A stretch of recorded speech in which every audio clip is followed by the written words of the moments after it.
मोदी जी की एक ही गारंटी है ना देश में कि वो कभी भी सच नहीं बोलेंगे, हमेशा धोखाधड़ी करेंगे। यही एक गारंटी है मोदी जी की। सुप्रीम कोर्ट ने लगाई है कि वो पैसे जो गैर कानूनी तरीके से इकट्ठे किए गए थे उसके खिलाफ ईडी और सीबीआई में कंप्लेंट्स करके बीजेपी के कार्यकर्ताओं को, आरएसएस के कार्यकर्ताओं को, ऑफिस बेयरर्स को अरेस्ट कराने का काम देश की जनता के हवाले सुप्रीम कोर्ट ने किया। जनता और देश का बेड़ा गर्क सत्यानाश करने का काम आरएसएस और बीजेपी के लोग करते हैं। तो ये सरकार अगर बेचैन हो रही है और इसकी चोरी करने की मंशा थी जो पकड़ी गई, सुप्रीम कोर्ट ने पकड़ ली, ईवीएम वाली चोरी रोक ली, पेपर बैलेट से चुनाव करा लिए, तो ये चोर लंबे समय के लिए तिहाड़ में और दूसरी जगहों पर ही जाके रहेंगे। तो हम सीधे सीधे प्रधानमंत्री का इस्तीफा ही मांगने के लिए सड़कों पर आ जाएंगे। अगर नमस्कार, मैं ब्यूटी गिरी और आप देख रहे हैं नेशनल दस्तक। आपको पता है लोकसभा चुनाव होने हैं और 2 हफ्तों में तारीखों का ऐलान हो सकता है और इससे पहले सुप्रीम कोर्ट का हथौड़ा चला है इलेक्टोरल बॉन्ड पर, जिसे असंवैधानिक घोषित कर दिया है। इसी मुद्दे पर हमारे साथ बातचीत करने के लिए मौजूद है सीनियर एडवोकेट महमूद प्राचा। सर, क्या कहेंगे? इसको तो पहले एकदम आसान भाषा में समझा दीजिए कि क्या कुछ चल रहा था। ये चल रहा था कि पारदर्शिता के नाम पे, जैसे मोदी जी की एक ही गारंटी है ना देश में कि वो कभी भी सच नहीं बोलेंगे, हमेशा धोखाधड़ी करेंगे। यही एक गारंटी है मोदी जी की। तो उसी का एक एग्जाम्पल ये भी है, ये कह के कि हम पारदर्शिता लाना चाहते हैं चुनाव की फंडिंग में। पारदर्शिता लाने के लिए एकदम पर्दा रख के, पूरी तरीके से छुपे और छुपा के इलेक्टोरल बॉन्ड्स के माध्यम से बड़े संख्या में पैसे एक तरीके से उस तरीके से छुपा के देश की जनता से ला के बीजेपी और आरएसएस के लोगों ने हड़प लिए और उसको गलत तरीके से पता नहीं किस किस जगह इस्तेमाल किया होगा। सिमिलरली बिल्कुल उसी तरीके से जैसे प्रधानमंत्री की एक पैसा लेने की क्या योजना है वो, पीएम केयर, जैसे उसके बारे में कितने पैसे कहाँ से आए छुपाएंगे, बताएंगे नहीं, वैसे ही इलेक्टोरल बॉन्ड्स की भी स्कीम जो निकाली थी मोदी जी ने, देश को धोखा देके पैसे भारतीय जनता पार्टी को कमाने की 2 नंबर के पैसे, वो सुप्रीम कोर्ट ने ये कह के, मैं आम आदमी की भाषा में समझा रहा हूँ कि ये आपने संविधान के खिलाफ काम किया है, यानी कि संविधान के खिलाफ अपराध किया है, ये आपको नहीं करना चाहिए था। इसलिए सुप्रीम कोर्ट ने इसको गैर कानूनी डिक्लेयर किया और सारे पैसे जितने बचे हुए हैं वो वापस करने के लिए कहा। और लेकिन जो चुरा लिए हैं, जो खर्च कर दिए हैं, उसके लिए हम जैसे जो देश के नागरिक हैं उनकी जिम्मेदारी एक तरीके से सुप्रीम कोर्ट ने लगाई है कि वो पैसे जो गैर कानूनी तरीके से इकट्ठे किए गए थे उसके खिलाफ ईडी और सीबीआई में कंप्लेंट्स करके बीजेपी के कार्यकर्ताओं को, आरएसएस के कार्यकर्ताओं को, ऑफिस बेयरर्स को अरेस्ट कराने का काम देश की जनता के हवाले सुप्रीम कोर्ट ने किया। अगर एक चीज़ आम भाषा में कहे तो चुनाव के दौरान जो पार्टियां, जो कंपनियां पैसे दे रही हैं पार्टी को और जीत जाने के बाद वो सरकार को अपने कंट्रोल में ले रही है क्योंकि उन्होंने पैसे खर्च किए हैं, कुछ ऐसा ही सिस्टम है। इसी के लिए तो सुप्रीम कोर्ट ने कहा है ये संविधान के साथ अपराध किया, आपने संविधान के खिलाफ जाके, संविधान की मूलभूत भावना के खिलाफ जाके ये काम किया। तो एक ऐसे कानून का उल्लंघन जो पार्लियामेंट ने बनाया हो तो छोटा होता है, जो संविधान के ही खिलाफ काम किया हो वो सबसे बड़ा अपराध होता है। देश के साथ अपराध किया है, ये एक तरीके से देशद्रोह की श्रेणी में आ सकता है ये। और इस पर अब आपको बता दें प्रोग्राम भी चल रहे हैं जिसमें बताया जा रहा है कि आप कैसे कह सकते हैं कि अपारदर्शिता थी, क्योंकि इसमें जो प्रक्रिया है पैसे लेने की वो तो एसबीआई की तरफ से ही जा रहे, तो डॉक्यूमेंटेशन तो वहाँ पे है ही। अगर कोई कंपनी नहीं चाहता अपना नाम बताने तो ज़बरदस्ती क्यों बताना है, क्या कहेंगे आप? कोई व्यक्ति क्यों छुपाना चाहेगा अपना नाम? 2 नंबर के पैसे होंगे जिसके, वही तो छुपाना चाहेगा। वरना भारतीय जनता पार्टी कोई एक रिकग्नाइज पॉलिटिकल पार्टी है, क्यों कोई चोरी छुपे बैग में भर के पैसे देना चाहेगा और ये कहना चाहेगा कि मैं नहीं बताना चाहता? क्यों? क्योंकि वो रिश्वत के रूप में पैसे दिए थे कि मैं आपको ये पैसे दे रहा हूँ, आप मुझे देश की जनता का जायज़ पैसा चुराने में मदद करेंगे। यही तो सुप्रीम कोर्ट ने कहा है, क्विड प्रो को नहीं होना चाहिए। तो मतलब ये तुम दे रहे हो तो कोई चीज़ खरीद इसके एवज में ले नहीं रहे हो। तो ये जो पैसा इतना मोटा मोटा दिया जाता है वो इसीलिए दिया जाता है, यही कह के सुप्रीम कोर्ट ने इसको संविधान के खिलाफ एक तरीके से अपराध बताया है कि ये पैसा दिया ही इसलिए जाता है बड़ा बड़ा मोटा कि आप उनसे कोई गैर कानूनी काम करा के देश का पैसा लूट सकें। तो अगर किसी को कोई कानूनी काम कराना होगा, वो किसी पॉलिटिकल पार्टी को क्यों पैसे देगा, मुझे ये बता दीजिए आप। मेरा काम कानूनी रूप से ठीक है, मैं किसी पॉलिटिकल पार्टी को क्यों पैसे दूंगा। जो कुछ लोग होते हैं जो आइडियोलॉजिकली किसी पॉलिटिकल पार्टी को अच्छा मानते हैं, जो वोटर होते हैं, आप समझिए मेरी बात को। मैं वोटर हूँ, मुझे इलेक्शन में एक पार्टी अच्छी लगती है, उसकी वजह होती है क्योंकि उस पार्टी की जो कॉन्स्टिट्यूशन होता है, उस पार्टी की जो जो जो जो नीतियाँ होती हैं वो मुझे पसंद है। तो मैं 20,000 रुपये तक छुपा के दे सकता हूँ। क्यों? क्योंकि कोई दूसरी पार्टी मेरे अकेले व्यक्ति को गुप्त दान की तरह क्यों सिर्फ 20,000 रुपये तक 20,000 रुपये तक दे सकता हूँ मैं गुप्त दान की तरह, ताकि दूसरी पार्टी अगर जीत जाए और ये पता लग जाए कि मैंने 20,000 रुपये तक दिए थे, तो वो मेरे खिलाफ रोषपूर्ण या द्वेष की भावना से कोई गलत कार्रवाई ना करे। ये इसकी एक मंशा थी। उसको 20,000 रुपये को खुलेआम मतलब हज़ारों लाखों करोड़ तक पहुंचा देना और उस पर पर्दा रखना, तो हज़ारों लाखों करोड़ तो वही देगा जो कोई बड़ी कंपनी होगी, और वो भी जो बड़ी कंपनी देगी वही देगी जिसको कोई गैर कानूनी काम करके देश की जनता का पैसा चुराना हो। और कोई क्यों देगा? मुझे एक लीगल बिजनेस करना है, ईमानदारी भरा बिजनेस करना है, कानून के दायरे में रह के बिजनेस करना है। मैं किसी पॉलिटिकल पार्टी से बात ही क्यों करूँगा? मैं जाऊँगा, अपना बिजनेस करूँगा, लाइसेंस के लिए अप्लाई करूँगा, मुझे लाइसेंस मिलेगा, जो परमिशंस चाहिए गवर्नमेंट से वो मिलेंगी और मैं अपना कार्य करूँगा। मैं क्यों किसी प्रधानमंत्री चीफ मिनिस्टर को पैसे दूंगा उसके लिए? तो दूंगा तो इसका मतलब मैं कोई गड़बड़ झाला गोरख धंधा करना चाहता हूँ। इसके पीछे दलील ये भी है कि अगर ऐसा कर दिया जाता है, जो अभी सुप्रीम कोर्ट ने बैन कर दिया, पूरी तरीके से अवैध बता दिया, अब कहा यह जा रहा है कि इसके बाद अब कैश की बढ़ोतरी हो जाएगी, सीधे व्हिप केस लेके पहुंचेंगे नेताओं के घर, मंत्रियों के घर। अब SBI जाने की जरूरत ही नहीं पड़ेगी, ड्राफ्ट की जरूरत नहीं पड़ेगी। ये कितने बड़े कपटी हैं लोग, RSS और BJP के लोग। अच्छा, इलेक्टोरल बॉन्ड दे के बैग भर के ले जाने में कोई रोक लग जाती है? बताइए, कोई रोक लग जाती है? बंदिश आ जाती है कोई? जैसे बैग भर के, वो भी तो बैग भर के छुपा के ही दें। जैसे ईवीएम में बूथ कैप्चरिंग बिना दिखाए हो जाती है। बैग भर के लेके जाएगा कोई तो कहीं फोटो खिंच गई, कहीं CCTV कैमरे लगे हैं, किसी ने पड़ोसी ने देख लिया, फिर भी पकड़े जाने के चांस है ना। जैसे अगर पेपर बैलेट से धांधली करेगा कोई तो पकड़े जाने के चांस तो रहते हैं क्योंकि नज़र आएगा, लेकिन ये इलेक्टोरल बॉन्ड के माध्यम से तो पकड़े ही नहीं जाएंगे। तो EVM जैसे है वैसे ही इलेक्टोरल बॉन्ड है। ये RSS और BJP इस तरीके के छुपे हुए रास्ते से, चोरी छुपे ही जनता के पीठ में चाकू मारती है, उनके हकमारी करती है, देशभक्ति का ढोंग करके जनता और देश का बेड़ा गर्क सत्यानाश करने का काम RSS और BJP के लोग करते हैं। दलील ये भी है कि हम पारदर्शिता चाहते थे, इसीलिए ये सब कुछ किया था। अब पारदर्शिता अब खत्म हो जाएगी।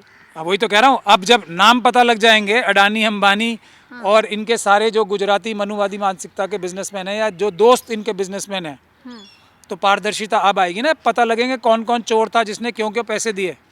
अब अडानी जी ने कितने पैसे पहुँचाए अपनी 1 नंबर की कंपनियों से या छदम कंपनियों से। अब जब उसकी इन्वेस्टिगेशन होगी तो पता लगेगा ना कि इस दिन इतने पैसे गए बैंक ट्रांजैक्शन से और उसके 1 महीने के अंदर अंदर ये उनको फ़ायदे सरकार ने पहुंचाए। तो ये इससे पारदर्शिता आ रही है या जा रही है? वरना अब तक क्या था, पता ही नहीं था किसने पैसे दे दिए। ये पारदर्शिता होती है। ये पारदर्शिता की डेफिनेशन, परिभाषा मोदी जी, RSS और BJP की परिभाषा है। जैसे वो ये कहते हैं कि मेरी 56 इंच की छाती है, तो है क्या उनकी? तो ये परिभाषा ही उनकी ना लगा के पढ़ने वाली होती है। मोदी जी जो कहें उसके आगे ना लगा के अगर आप नहीं पढ़ेंगे तो धोखा खाएंगे। और इसके साथ एक और चीज़ है जो चल रही है, 2 चीज़ों को कनेक्ट करके देखा जा रहा है कि इस वक्त किसान आंदोलन सड़कों पर है। कभी भी जनता को कोई मांग होती है तो वो सड़कों पर उतरना पड़ता है, आंदोलन करने पड़ते हैं, उनके साथ जो कुछ होता है वो सब देखते हैं। लेकिन कभी किसी कंपनियों को और बड़े बड़े जो लोग होते हैं उनको प्रदर्शन नहीं करना पड़ता और लाखों करोड़ों के कर्जे एक झटके में माफ़ हो जाते हैं। जो बेईमान जर्नलिस्ट है ना, जो क्रिमिनल्स हैं, जो इस देश की लूट में शामिल हैं, ये लोग डायरेक्टली शामिल हैं। जब इन्वेस्टिगेशन होगी ये सारे जर्नलिस्ट पकड़े जाएंगे जो अपने आप को जर्नलिस्ट कह रहे हैं ना, जर्नलिस्ट वाला चोला ओढ़ के बैठे हैं और ये सब जो चोरी डकैती लूट हो रही है उसको छुपा रहे हैं। मालूम होने के बावजूद छुपा रहे हैं, ये लोग सब जेल जाने का काम कर रहे हैं।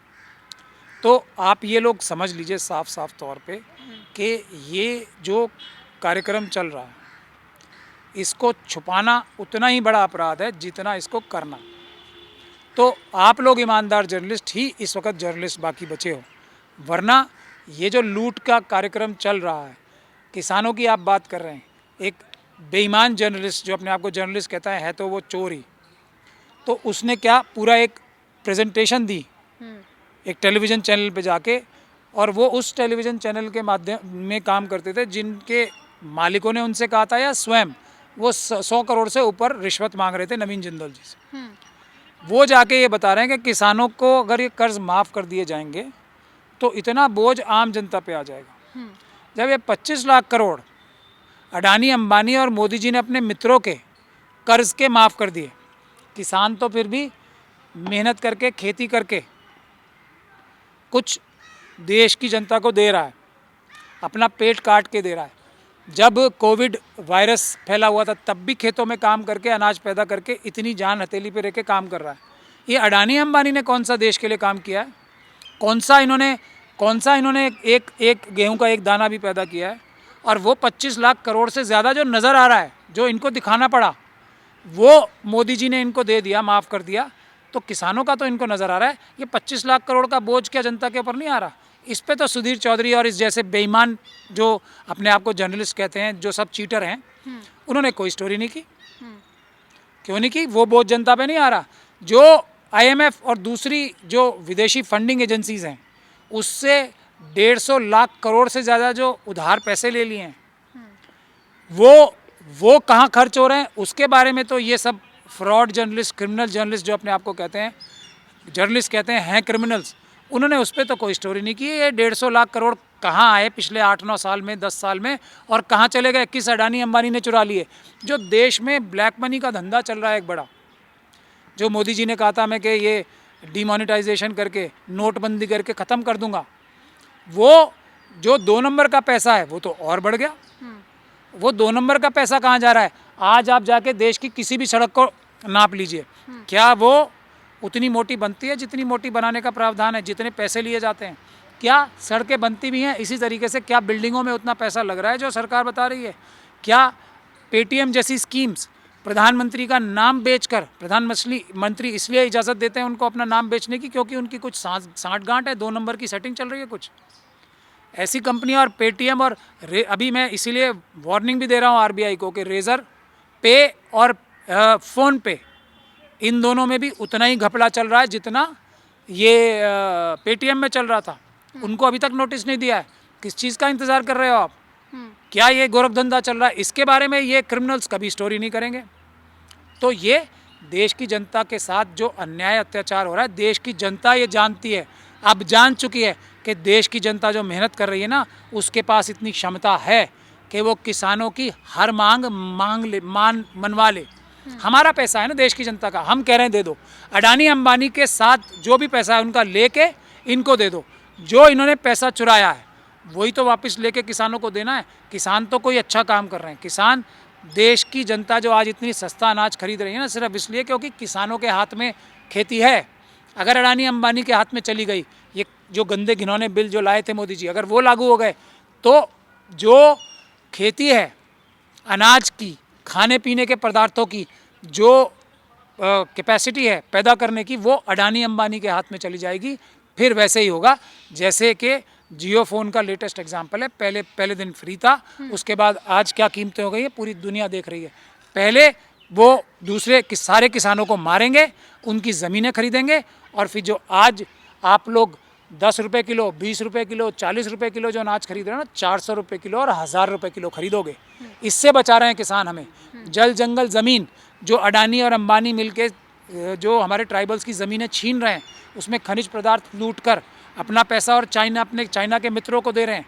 वो हमारा पैसा अगर जो ट्राइबल्स के लिए किसान लड़ाई लड़ रहे हैं ना, अगर वो उनके पास रहेगा तो वो खनिज पदार्थ हमारे काम आएंगे, अडानी अंबानी के और चाइनीज़ कंपनीज़ के नहीं आएंगे काम। ये बात जो लोग छुपाते हैं, नहीं बताते, वो देश के गद्दार हैं। किसानों के खिलाफ एक शब्द भी बोलने वाला देश का गद्दार है। ये बात मैं बार बार कह रहा हूँ। कयास ये भी लगाए जा रहे हैं कि सुप्रीम कोर्ट के फैसले को बदलने के लिए कोई लीगल तरीका अपना सकती है सरकार, और उसके लिए एग्जाम्पल वो दिए जा रहे हैं जो एलजी और दिल्ली सरकार की लड़ाई थी, उसके बाद अध्यादेश लाकर पूरा फैसला बदल दिया गया था, उसको एग्जाम्पल दे के उसको मोहरा बना के ये बताया जा रहा है कि सरकार बेचैन है, तो बेचैनी में ये कुछ ना कुछ ज़रूर करेगी, तो ये कुछ लीगल तरीके अपना के ये बदला जा सकता है। क्या लगता है ये संभव है? जो चोर होता है ना, जो डेस्परेट बेचैन चोर होता है, वो अगर छुप के चोरी नहीं कर पाता तो डकैती मारता है फिर। तो ये सरकार अगर बेचैन हो रही है और इसकी चोरी करने की मंशा थी जो पकड़ी गई, सुप्रीम कोर्ट ने पकड़ ली, चोरी पकड़ ली, तो ये डकैती भी मार सकते हैं, इसमें तो कोई शक नहीं है। लेकिन जो देश की मालिक, देश की जनता है, वो अगर इन चोरों को और डकैतों को रोकेगी तो इनकी मजाल नहीं है, ये चूं भी कर जाएं। और असली चीज़ ये है कि अगर हमने ईवीएम वाली चोरी रोक ली, पेपर बैलेट से चुनाव करा लिए, तो ये चोर लंबे समय के लिए तिहाड़ में और दूसरी जगहों पे ही जाके रहेंगे। देश इनसे, इनके गोरख धंधों से, इनके गंदे घिनौने कारनामों से, इनकी लूट मार से आज़ाद हो जाएगा। आप कानून को बेहतर जानते हैं, इसलिए आपसे पूछना ये ज़रूरी है कि बहुत कम समय बचा है, तो क्या इतने कम समय में सरकार के लिए आसान है सब कुछ कर पाना? बिल्कुल बिल्कुल। मतलब इसमें समय कम है ही नहीं। बेहद आसान हो गया सुप्रीम कोर्ट के किसी फैसले को सरकार बदल दे। नहीं, आसान तो है ही। चोर, मैं आपको कह रहा हूँ, जब चोर डेस्परेट हो जाता है तो डकैती मारता है। ऑर्डिनेंस लाएंगे, राष्ट्रपति महोदया से मोहर लगवाएंगे और जारी कर देंगे। लेकिन जनता जो सबकी मालिक है, वो सड़कों पे अभी तो किसान और ईवीएम के लिए ही आई है, फिर इस सरकार को सीधे सीधे हटाने के लिए, प्रधानमंत्री का इस्तीफा मांगने के लिए, कैबिनेट का इस्तीफा मांगने के लिए हम लोग, देश की जनता अगर हमारी ड्यूटी लगाएगी तो हम सीधे सीधे प्रधानमंत्री का इस्तीफा ही मांगने के लिए सड़कों पे आ जाएंगे, अगर ऐसा कोई गंदा घिनौना काम किया इन्होंने। तो इन्होंने बड़ा ऐलान किया कि अगर कुछ ऐसा होता है तो सीधे इस्तीफा मांगने के लिए सड़क पर आ जाएंगे और लगातार ईवीएम की लड़ाई लड़ रहे हैं। अभी भी कह रहे हैं अगर जनता जागरूक हो जाती है और बैलेट पेपर से चुनाव करती है तो ये सब कुछ नहीं होगा जो सरकार अपनी तानाशाही से करना चाहती है। पूरी बातचीत पर अपनी प्रतिक्रिया जरूर दीजिए। कैमरामैन आशीष के साथ ब्यूटी गिरी, नेशनल दस्तक। नेशनल दस्तक की आपसे गुजारिश है कि अगर इसको बचाना चाहते हैं तो नेशनल दस्तक को सब्सक्राइब करने के लिए रेड कलर के सब्सक्राइब बटन को दबाएं, फिर बेल आइकन की घंटी दबाएं। नेशनल दस्तक को बचाने के लिए बहुत जरूरी है कि हर खबर को शेयर करें, लाइक करें, कमेंट जरूर करें।